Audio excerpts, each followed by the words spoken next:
नमस्कार विद्यार्थी मित्रांनो, स्वागत आहे तुमचं थिंकर्स थ्रू PYQ आपल्या या सिरीजमध्ये. प्रश्न बघा, मॅक्स वेबर आजचे थिंकर आहेत. यांनी अधिकार नावाची एक संकल्पना सांगितली. त्या संकल्पनेमध्ये त्यांनी सांगितलं की अधिकार जे असतात ते दोन प्रकारचे असतात. म्हणजे एक वैध अधिकार असतात आणि अवैध अधिकार असतात. वैध अधिकार म्हणजे जे सर्वमान्य असतात, जनसामान्यांमधून त्याला मान्यता असते. म्हणजे उदाहरणार्थ भारताची लोकशाही प्रणाली किंवा भारताचे राज्यकर्ते जे आहेत संसदीय प्रणालीतले, त्यांना अधिकार कोणाकडनं मिळालेत? आपल्याकडनं मिळालेत, लोकांकडनं मिळालेत. आणि अवैध अधिकार म्हणजे जे बलाच्या साहाय्याने शासनावर राज्य करतायत किंवा समाजावर राज्य करतायत. तालिबान त्याचं उदाहरण घेऊ शकतो आपण. तर ह्या वैध अधिकारांचे सुद्धा वेबरने पुढे प्रकार सांगितले.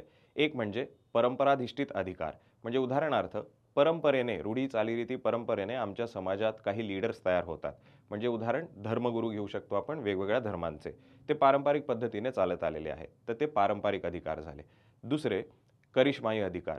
म्हणजे स्वतःच्या कर्तृत्वाने एखादा व्यक्ती हा जनसामान्यांचा नेता म्हणून समोर येतो, तर त्याला आपण करिश्माई अधिकार आहेत असं आपण म्हणतो. करिझमॅटिक अथॉरिटी.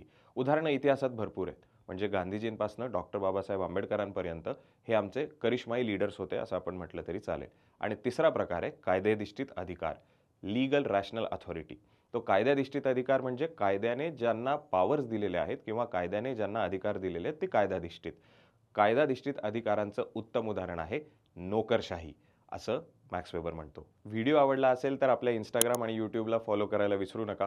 असेच नवीन नवीन व्हिडिओ मी तुमच्यासाठी समाजशास्त्र वैकल्पिक विषयाचे घेऊन येत असतो. तुमच्या समाजशास्त्र वैकल्पिक विषयाची जबाबदारी माझी आहे.